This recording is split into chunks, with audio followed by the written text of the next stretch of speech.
The password, please. Password? We don't know anything about a password. Earthquakes and hotcakes, that's it!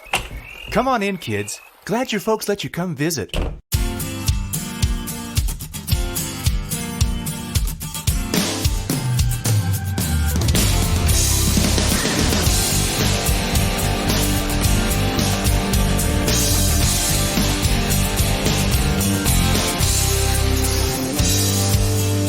Hello, I'm John J. Thompson, and on this special episode of the True Tunes podcast, we're digging deep into the archives to unearth some significant history for you.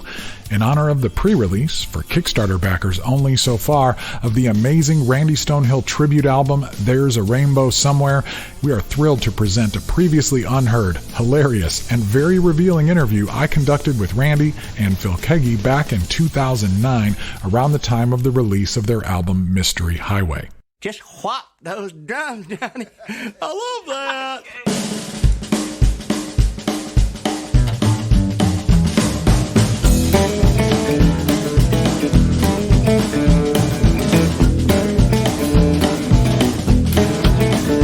There are laws of life and motion put into play by the hand of God.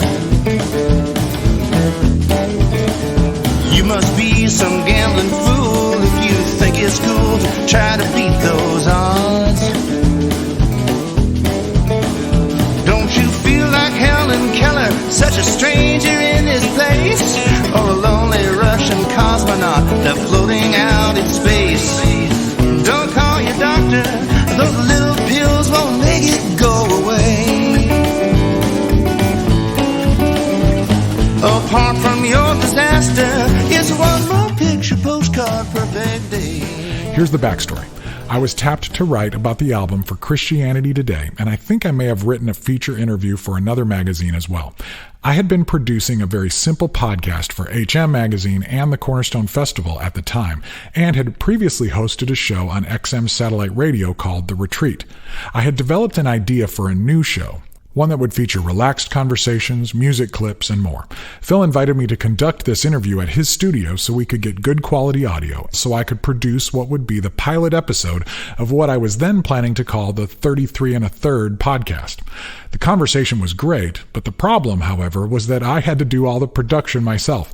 I worked on it in the songwriting studio that I managed at EMI, my day job at the time, for several long, frustrating nights. I got it done, but it wasn't great. Some of the levels were off, and it took me hours upon hours to even get it to a listenable state. In the end, as fun as this episode was, I decided that I could not launch that podcast. I just couldn't do this on my own. I didn't have my own studio at the time, or the equipment, or the time. So, this interview languished on various hard drives as the vision for a rich, conversational podcast with excellent music and a sense of purpose continued to come into focus. Here's a little Bible story, one that we all know, how Joshua chose to trust in God at the Battle of Jericho. But don't you know he had to face a lot of doubt and scorn? Well, now the fortress fell as the fans all blew their horns. Oh, they were rocking in a hard place.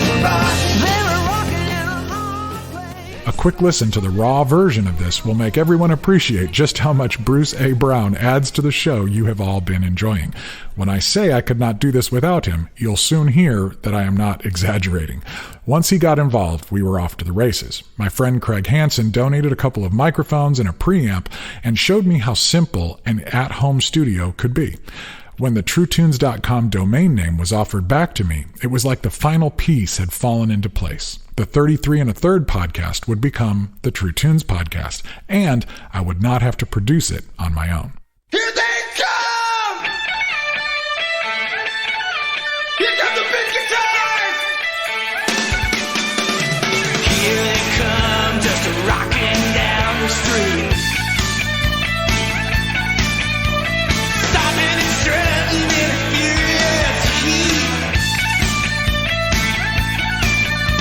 Their hearts are pounding to the big beat. They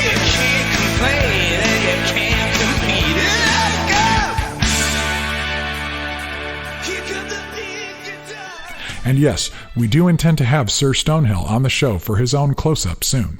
And if you missed our conversation with Phil Keaggy, you really need to go back and listen to that one when you're done here, too. But this conversation, recorded 12 years ago, deserves to be heard in its own right. Randy comes completely and hysterically unglued more than once, and the two of them share how they met and lots of memories from those early, heady, world-changing Jesus movement days. Bruce has gone in and remastered this as best he can, fixing many of my mistakes. You'll hear some music I put under the conversation at times, and there's nothing he can do to fix that. I'll send our Patreon backers a link to the raw file, though. You'll hear the true, unvarnished first attempt at what eventually became this finely tuned True Tunes podcast you all know and love. Before we roll the digital tape, though, let's take care of a little bit of housekeeping.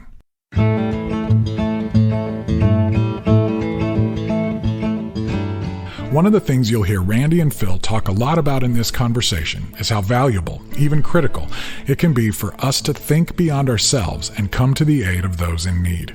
Those of you who have gotten the tribute project may have noticed that alongside the liner notes I was honored to write, there is a wonderful tribute to Randy and Phil's work on behalf of needy children written by Devlin Donaldson.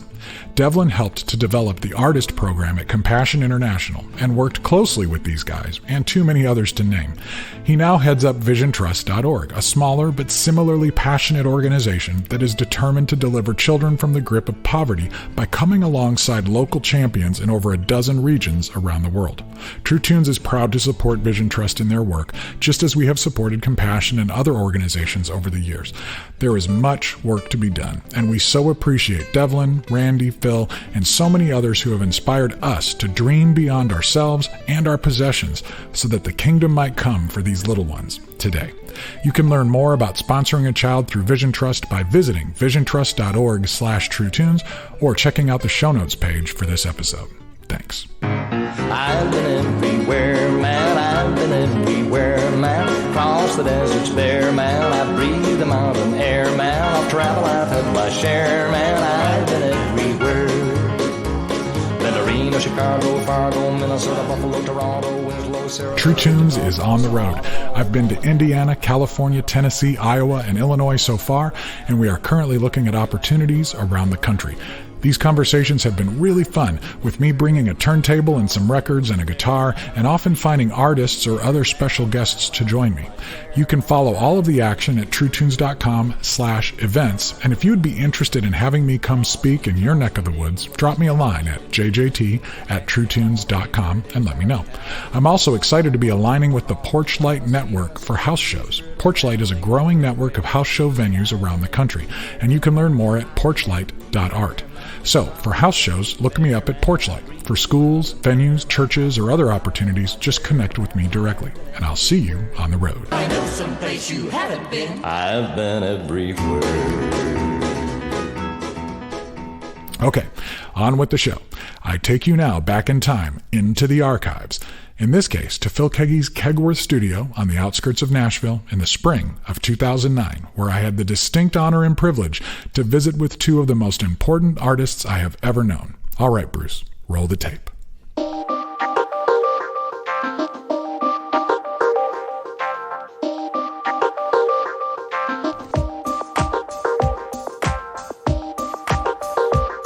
I would love to hear, before we talk about this particular record, you guys just reminisce a little bit. Tell me about your first encounters with each other and how long you guys have known each other, the types of work you've done together. So Randy, first, what was your first encounter with Phil Keaggy? When was the first? Do you remember when you first met him? I remember seeing Mr. Keaggy through the prison bars. And I thought, I just know this man is innocent. And I'm going to stand by him. Of course, then when I saw his shiv, I had to do a rethink. But that's all right, because I garnered a respect that maybe I would not have had previously. What is wrong with me, and why can't I just focus on reality now? These are precious moments of your life which you will never regain. I'm so sorry. I blame only myself. I feel so small and so ashamed, and yet exhilarated.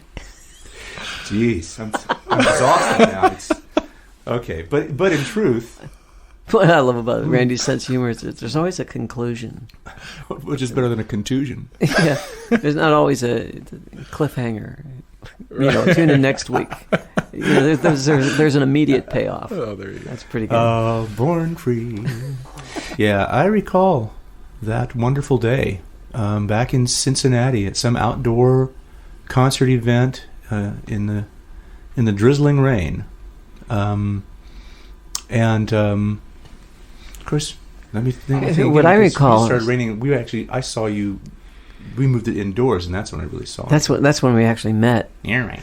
I mean, Lamb was playing, and I remember watching them. That was the first time I ever saw Joel and Rick playing. Joel Chernoff, Rick Coghill, and very cool. And Glass Harp was to play that day. Larry Norman was billed that day, and Randy was to be there. And then it started raining, got overcast, and they said, we're going to move this whole event indoors somewhere. Right. So in the meantime, I'm invited to your guys' hotel room because we drove down, and I'd drive back after the thing because I lived in Ohio at the time. And so I remember just sitting, both of you were just standing by the window, and I'm sitting by the desk on a chair looking up at you, and they both have this look like Cheshire cats. They really do. They're kind of going like... That day we became friends. We were all in those days delighted to meet fellow musicians who were following Jesus. I mean, it was a big deal to me.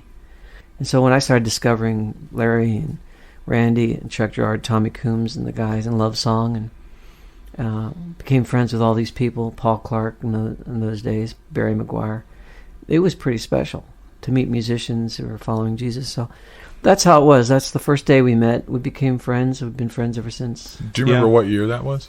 71. 71. Mm-hmm. Yeah, and I recall summer 71. Yeah, and I recall, like I said, being the concert event in Cincinnati. It started. I'd done my set. Then shortly thereafter, they moved everything inside, and then it was. Okay. And I was in the audience watching you with Glass Harp, and it just dropped my jaw. I just thought, oh, this is... Do you know what I recall about that auditorium they put us in? It was a very shallow stage. Mm-hmm. And it was like kind of as a semicircle, and it was wooden. I recall the room, and I remember us doing our thing. We had a kind of our own unique thing going, the Glass Harp, and because we didn't know what else to do but to do what we did, what we grew up to do. I was a believer. The other guys were Catholic brothers, yet to experience new birth, I think, as I was a Catholic person waiting for a new birth. Like Nicodemus was a Jewish follower of Jesus, and Jesus explained the new birth to him. I mean, we just knew that we were given this talent, and I was kind of like directed in this. I was placed in this position, this group. So were they. And it almost like something was happening in our lives without a whole lot of control. Just God's Spirit was moving. We were just following, doing the best we can, and it's a little hard to explain. It's a long time ago. I got a hole in glory land outside the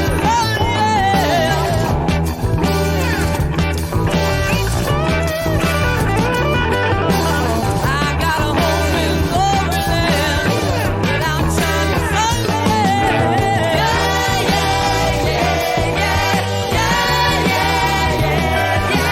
I got a hole in glory land outside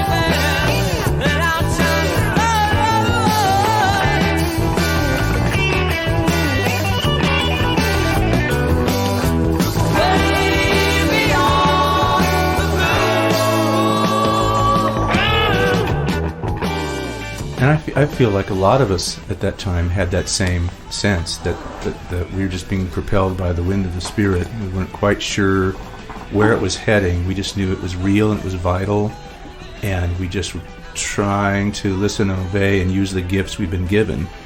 But I just was so delighted to see you in the auditorium that day, because I just thought, here's a guy who he sings like Paul McCartney, and he plays guitar like he has an invisible third hand. And I just thought, oh, here's a guy I can relate to as a brother and as a musician. And see, that's why I sort of suspect that that's why Larry and I had those grins on our faces, because we knew that we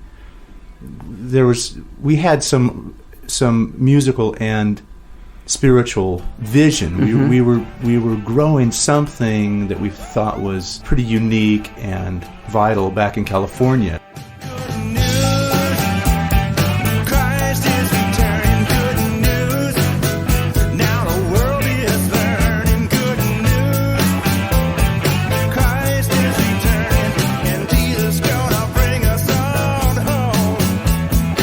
And I just recall, looking at you thinking, well, this guy should be in the circle, And so I think we were both Larry and I were thinking the same thing. And as I recall, in the hotel room, we were talking about, the course of your life or your future, the possibility. We asked you if you'd consider the possibility of coming west, and you were just, very, very warm and just kind of open to the idea, but I think we were both just genuinely excited at what we saw, in from your heart and your gifts. We just went, man, this is great. Do you recall I was like carrying around some honey butter at all? Do you recall that? I believe so, because didn't I don it as a festive hair mousse? And I was able to attract many bees. That would have taken a lot of butter, because I saw your hair back and then. And bees showed up. And bees showed up. And then I realized I was allergic to bees, or not to bees. No, that's Shakespeare. But I was allergic, and then I garnered a very, very swollen cranial region. Here's the thing that I kind of recall. No, I don't recall. But I was fighting a sore throat, and someone said, this honey butter, if you this will be good for your throat.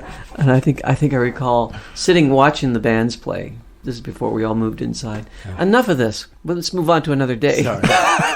We're going to have that whole day, like minute by minute, mapped out. Yeah. We'll make a film for it. After that day, and as the road went on, you played with Love Song for a time, but you weren't on the Larry Norman, Randy Stonehill records. You weren't, so it seemed like they were different camps. But then when your first solo record came, or your second record came out, had a Randy Stonehill song on it. Yes. Love Broke Through. And I met Keith Green that month that I recorded Love Broke Through in 1976. It was May 76. And I was really delighted to find out that he had written it with you. Oh, Like a dreamer who was trying to build a highway to the sky. All my hopes would come tumbling down, and I never knew just why. Until today, when you pulled away the clouds that hung like curtains on my eyes. I was blind, all these wasted years, and I thought I was so wise. But then you took me by surprise.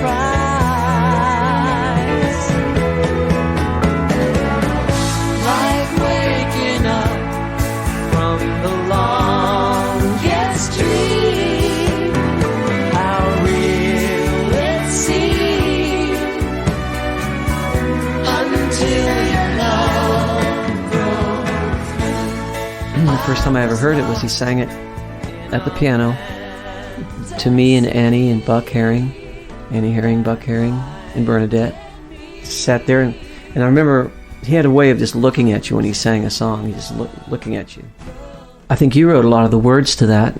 Yeah, I wrote most of the lyrics. Most of the lyrics at his. Todd Fishkin wrote the melody to the chorus, from what I recall. Right. And apparently Keith did the rest, huh? Yeah, Keith started working on the melody for the verse, and then he called me and just insisted that I come to his house. He insisted that I go and make a demo of that song with him within a day. The next day, he comes to the house, Buck's house, and he helps me carry my guitars. I had a Strat and a Les Paul and a Deluxe Reverb, and he had me put him in his car. And I remember Buck going, "Hey, brother, where are you going with my artist?" He goes, "I'll have him back in a few hours." But yeah, we That's kept. what we did. I've heard that demo too. Yeah. It's great. Pretty special. Yeah. Ooh, I'd like to hear that sometime. Yeah, you never heard that, huh? No. Like a dreamer who was trying to build a highway to the sky. All my hopes would come tumbling down, and I never knew just why. Until today, when you pulled away the clouds that hung like curtains on my eyes. But I've been blind all these wasted years, and I thought I was so wise. But then you took me by surprise. Waking up from the longest dream, how real it seems, until your love broke through. Our lives kept intersecting. Yeah.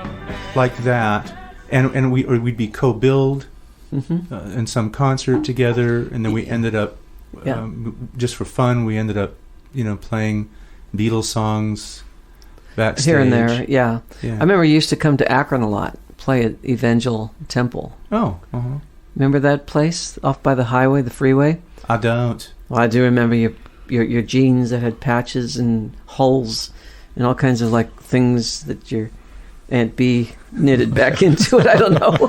That's right. It became this kind of rock and roll road map of. Yeah, it was. It was like your guitar case. Yeah. Your pants became your guitar case. Yeah, that's right. We're going to step away from this special edition of the True Tunes podcast and my 2009 conversation with Phil Keaggy and Randy Stonehill, but we will be right back after this.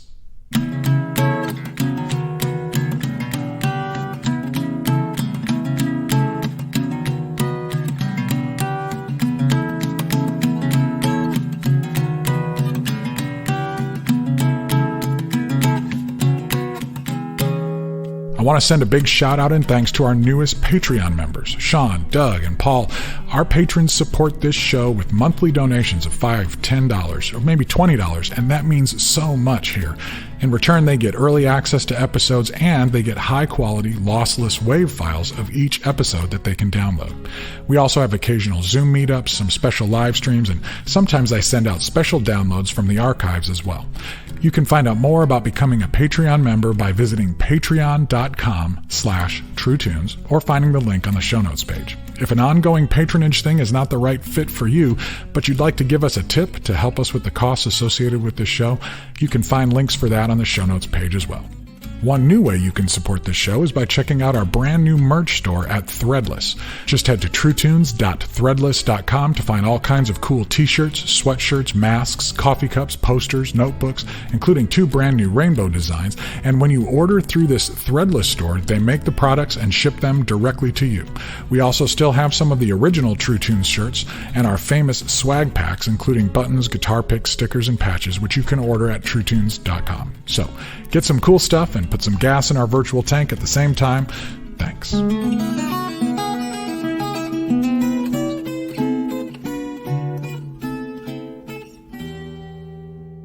Okay, we are back with Master Phil and Sir Stonehill circa 2009 and live from Kegworth Studio outside of Nashville, Tennessee.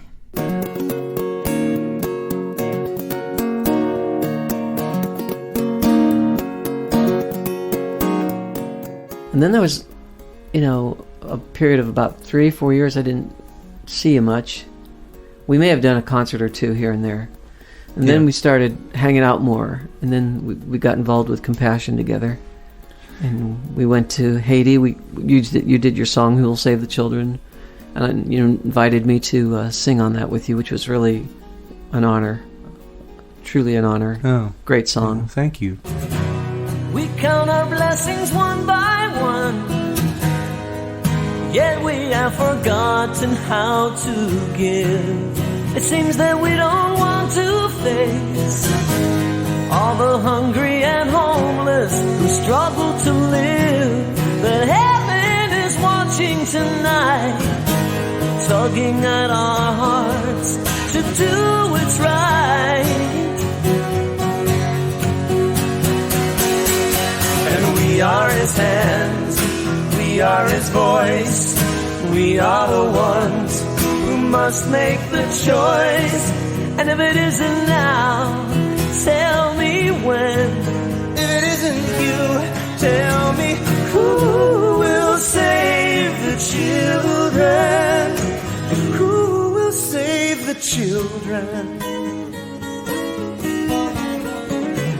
As we observe them through our TV screens, they seem so distant and unreal, but they bleed like we bleed, and they feel what we feel. Oh, save the children. And Mark Hurd did the engineering, didn't he? Yeah, the late great Mr. Hurd. And then special. And then you and I even had more bonding time because Compassion invited us to see the work in the field, and they said, "Look, we'd like to take you guys to Haiti," and you and I were there, had this unforgettable experience, actually experiencing life in a third world country, doing that song for the children, and also and they filmed it. I guess we did it on camera for a documentary that Compassion was putting together. That's right. So that was a really important, I think, a real special chapter for you and me as friends. Yeah. And as just collaborators or partners. That was a really special It bonding was a real thing. bonding time. It was great. I remember Cornerstone, like the Compassion All-Star Band at Cornerstone. I don't know if you guys were Rick Kua and Glenn Kaiser. Oh, yeah, we did that. Yeah, I remember that. Well, that was I was about 14, I think, 15. No kidding. Yeah, I You were that I was in young? the crowd right that day. Yeah. Well, we were young too, Phil. Because to the Lord a day is as 1,000 years, and 1,000. Oh, never mind. They're not buying it out there. Oh, ye ancient of days, wheel them onto the stage now. They'll be napping while we just play the CDs. They're fatigued. God love them. But that was an amazing thing, doing Creation Festival with the Compassion All-Star Band, because frankly, I think we had 3 shots at live performances that we were going to capture on tape. One got canceled because of some scheduling glitch. Atlanta Fest got rained out, so all we could do was a glorified line check. So now all the money's on the table. We have one performance to get it right. And that's where the recording came from? From Yes. Creation up in Pennsylvania? Yeah. Oh, Creation wow. was- That's Cornerstone. And I got to say, I was just... I even called Ray, my dear buddy, and I said, Ray, I'm just terrified, man. I want this to be right for Compassion. There's so much material to absorb and to get right. We've got one shot at it. I remember him saying, or if you want to be grammatically correct, I'm haunted by the ghost of my dad. I remember his saying, look, Randy, don't tense up here. God's in the middle. You're with a great team of people. If you're in the moment with God and remembering why you're doing this, the passion is what's going to speak. If it's a note perfect performance, but you're so tense that it's just sterile, it doesn't matter. So I said, easy for you to say, sitting with your feet up on your desk back in Nashville, where I'm out here being terrified in my hotel room. But he was right. And then I remember the joy of standing on stage next to Mr. Keaggy. Yeah. Musicality par excellence. And, I had Phil on one side. I had Rick Kua, who's such a talent, such a joyous guy. Wonderful Margaret guy. Becker doing, rhythm guitar and background vocals. I just remember, the band was so good that it really... I felt my heels kind of raising up off the stage. It was just so inspiring. And we did have there was so much fun and passion. I went down to the crossroads.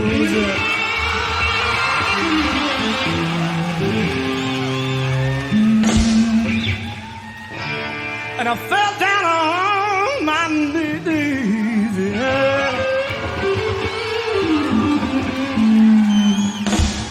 And I went down to the crossroads, and I fell down on my knees.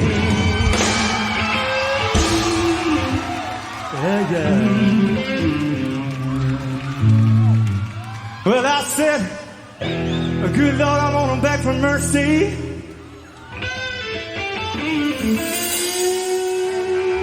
Help me if you please. Please, please, please.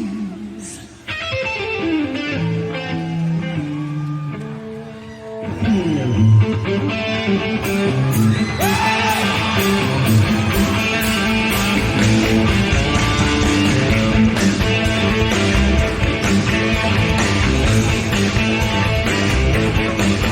went down to the crossroads, fell down on my knees. Down to the crossroads, fell down on my knees. I said, good Lord, I'm gonna beg for mercy. Help me if you please.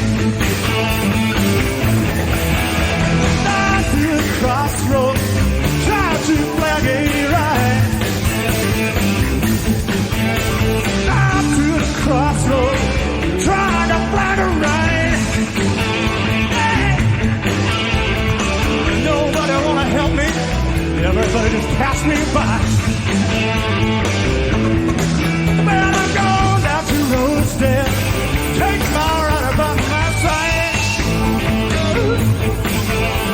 Oh, down to Rosedale. Take my right about my side. I got a house up in heaven. Meet you on the other side. Come on! Hey!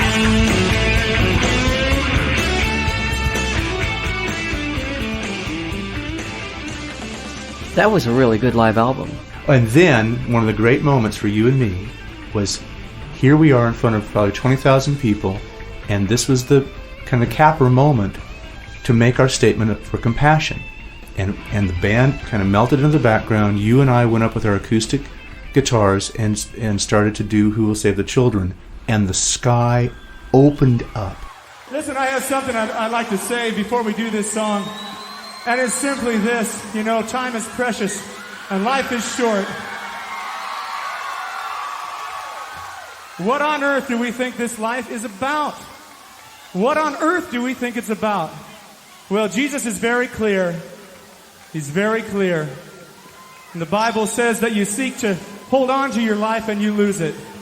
But if you lose your life for the sake of the gospel, if you lose your life to give away God's love to a hurting world, surprise, surprise, you get your life back. And I cannot think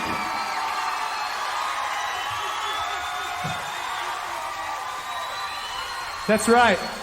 I cannot think of a better or more urgent way to give some of your life away than to reach out to help an innocent, needy child.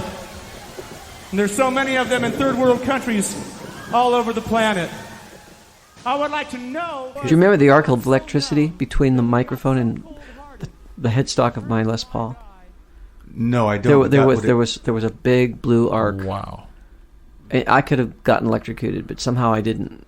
But there was this 3-foot arc from a microphone to the tuning thing where my string connected. And on the head. So that's why the crew was looking at us with terror in their eyes. They had terror in their eyes. And yeah, so there was this torrential downpour. Unbelievable. And people started, obviously running for Wasn't there shelter. all of a sudden, wasn't there like a mudslide being created not long after that? I'm serious. Yeah. It was a major deluge. But I just remember that you and I both knew this was the moment. And I just had to say, you know what? Yeah, it's raining, but it's like God weeping for the children. And listen to me, you're going to get wet.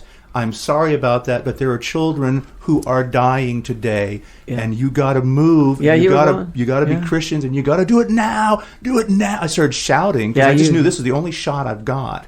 My heart was pounding like a bunny rabbit, and I looked over to the wings, and Tony Campolo, who I just love, he was there with his arms folded across his chest, a big smile on his face, and he was like nodding in affirmation at you and me, going, yeah, tell it, boys. Yeah.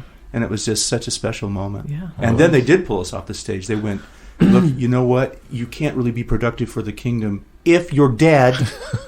Right. So get out. You're going to get electrocuted. It's another really effective thing when it rains that much. It looks like you're really crying. Not only that, you're sweating. Or it hides the fact that you're really crying. Ladies and gentlemen, it's Phil Keaggy, the hardest working man in rock and roll. No, it's just raining. Frankly, he's so darn good he doesn't have to work that hard, and I resent him in Christian love. Darn it, I'm wrestling with my internal duality. I love him, I resent him, I love him, I resent him. Good, bad, angel, devil. Oh, am I saying this out loud? Oh, no. back to the therapist's couch. Now today, Randy, we're just going to try to say your name. Come on. You'll be confessing things you haven't done. That's right. Yep. All right, it was me. I know about Jimmy Hoffa. Okay, man. Sorry. I just had too much caffeine. This is funny because I can totally see you just provoke because you know where it's going to go. You just throw the little bone out there and he just runs out and catches I don't it. even. Yeah, what's Well, that's how the album got done. Yeah. I mean, he would make me laugh, puts me in a good mood, and I want to work when I'm in a good mood.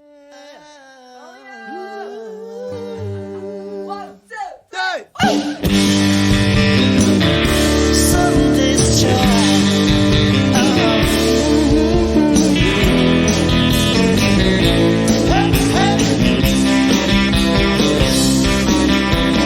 Monday's child was feeling blue. Tuesday's child who noticed you.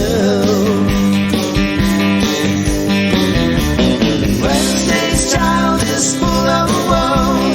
Thursday's child is dressed up with no place to go. Friday's child and Saturday out there running wild. Since she's met the King of Hearts, they call her Sunday's child. Sunday's child. Oh yeah. Sunday's child. Oh yeah.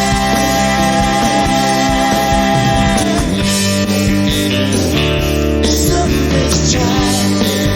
Oh. Sunday cried all through the night. You send up a wishing eye. When the day comes to an end, there you sit all alone, feeling empty again. Frightened by each Saturday, so long since you smiled. You will find no peace of mind until you're Sunday's child. Sunday's child. Oh yeah.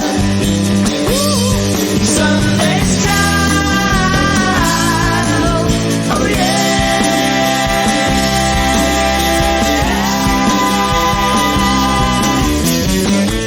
Every day of the week,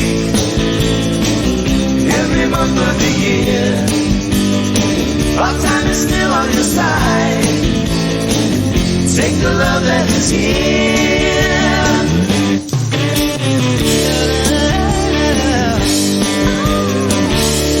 Sunday's child. Oh yeah. Sunday's child. Oh yeah. Yeah. Sunday's child. Oh yeah. Oh yeah. Sunday's child. Oh yeah.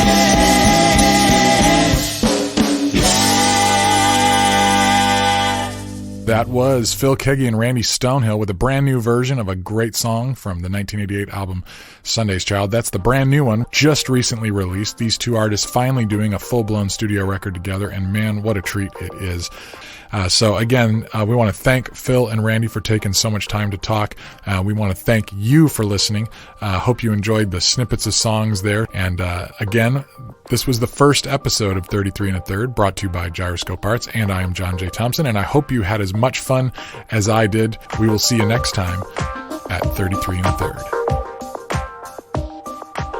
If you have not had a chance to listen to There's a Rainbow Somewhere, the amazing Stonehill tribute project, it will be releasing to non-backers in early 2022. While you wait, though, Bruce has put together this mashup medley to wet your whistle, as it were. Let her rip, Bruce. Welcome to the Wonderama. Come inside. Welcome to the Wonderama. Keep your eyes open wide. It's never far from view. Hello, welcome to the Wonderama.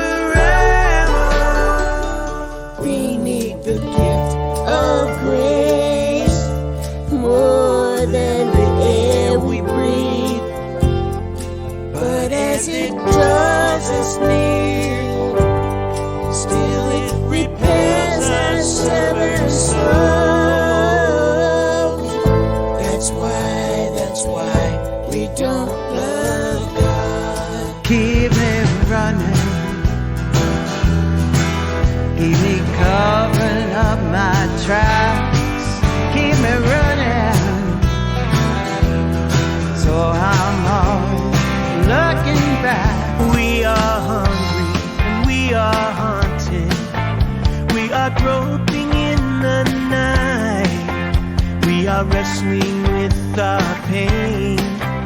We are losing fights. We are liars and we are dreamers. We're the guilty ones to blame. And we're living out this nightmare between the glory and the flame. Do not forget love's greatest story. God knows the tears that you have cried. Just set your sights upon the hope of glory. And I can feel it in my soul. Now the end is getting near. I can hear the angels weeping, and it's ringing in my ears. We are like foolish puppets who desiring to be king. Now like pitifully crippled after cutting our own sleeve. I will follow if you lead me. Help me make a stand. If you breathe new breath inside me, I'll believe you can. I'll believe you can. It was Charlie who taught me to ride on a bike. Charlie who taught me about flying a kite. It was Charlie who taught me the beauty of dreams. He'd say life's so much more than it seems. Like a foolish dreamer trying to build a highway to the sky. All my hopes would come tumbling down, and I never knew just why. Until today, when you pulled away the clouds that hung like curtains on my eyes. I'd been blind all those wasted years, and I thought I was so wise.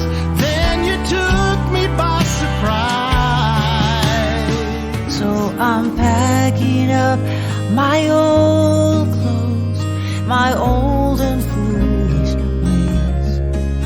No, they just don't seem to fit me anymore. I can see the light of morning with different eyes today. So I'm giving my tomorrows to the Lord. Tonight, dark night, without a star to guide you, sweet child, lost child, come home. We will watch, we will pray, love will light your way, gently like a lantern witness. I'll meet you in the broken places, in the shadows of your pain, in a sea of strangers' faces. I'll find you every time you call my name. When the world has gone insane, when you're ragged from the strain, you can call my name. We can be together now and forever. I love you. I love you. Brother and sister, Mrs. and Mr., I love you. I love you. I love you. I love you. I love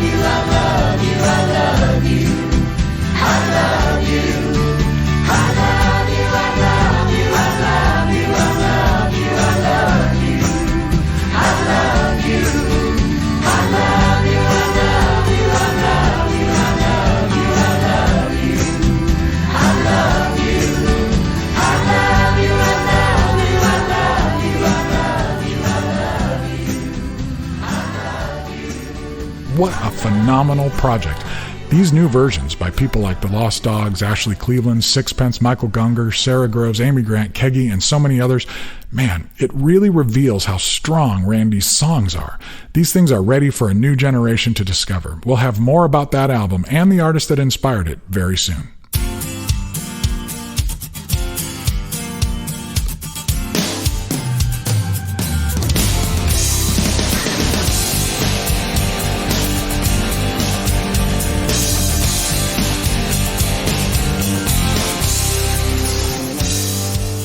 And that's going to do it for this special edition of the True Tunes Vault. We hope to launch a series of episodes like this, featuring special conversations from my collection or Bruce's in the coming months, so stay tuned for that. And thank you to Phil for opening his studio back in 2009, and to both Randy and Phil for their generosity and spirit. Maybe I'll find the rest of this conversation someday, but I'm sure glad everyone can at least hear this much. Thanks, of course, to Bruce A. Brown for his stalwart production prowess and for helping to rescue this show from my mediocre production clutches. Congrats to our recent winners. Matt Stanis won a massive prize pack with an autographed Electric Jesus soundtrack, a Camp Harmony shirt used in the production of that film, a Bloodgood Detonation vinyl LP, and a lot more. Just by listening all the way to the end credits of a previous episode and making sure he was signed up on our email list.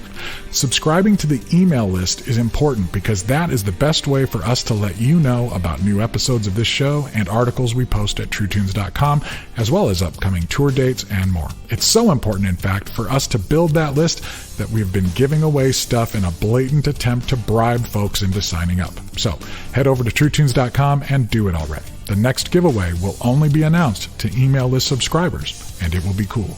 If you have not left us a rating and a review on Apple Podcasts, please do. You'll find a complete list of all the songs used on this episode on the show notes page at TrueTunes.com, as well as links to Vision Trust, Randy Stonehill, Phil Keaggy, and more. The contents of the podcast are protected by U.S. copyright law and are the intellectual property of Gyroscope Productions, with the exception of songs or clips that are from previously copywritten materials.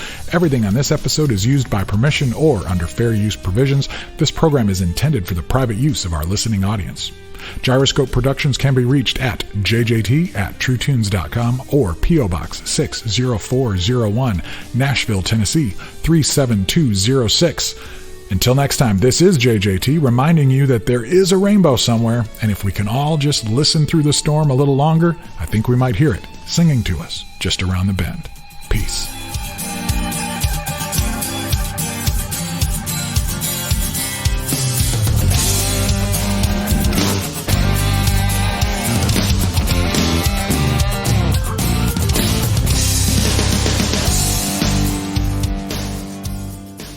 What can I say about our CD?